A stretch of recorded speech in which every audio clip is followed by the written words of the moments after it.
It was a frigid February morning in Miller's Grove, a quiet town tucked between wooded hills and winding creeks.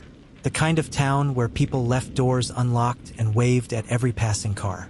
But on the morning of February 9th, the peace shattered when the body of Stephanie Lorne, a local high school teacher, was found in her garage, bludgeoned, with no sign of forced entry.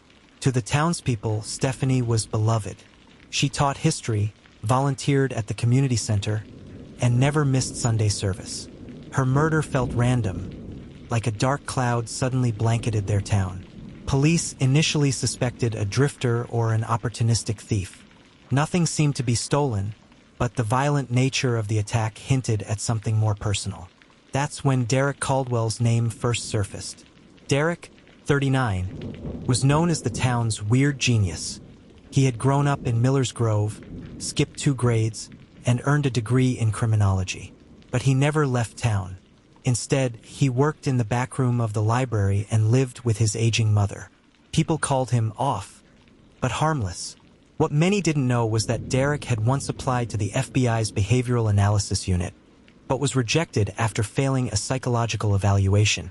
To the untrained eye, Derek was quiet and awkward, but to some investigators, his deep knowledge of crime, eerie interest in murder cases, and lack of empathy were red flags. Still, there was no evidence tying him to Stephanie's death. They moved on until Detective Kara Jensen took a closer look. While combing through Stephanie's personal laptop, the digital forensics team uncovered something odd. An anonymous Reddit account that regularly commented on true crime cases, using eerily specific local details. The post began 6 months before Stephanie's death, and included predictions about how local police would miss key evidence in a future Miller's Grove case.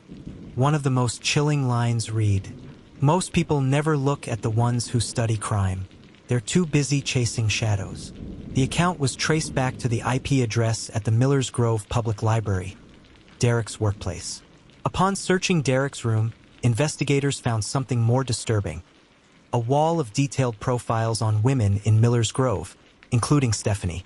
Each profile had behavioral notes, predicted routines, and risk assessments. Next to Stephanie's name, ideal subject, intelligent, trusting, lives alone. There was even a detailed timeline of the night she was killed, written before her body was found.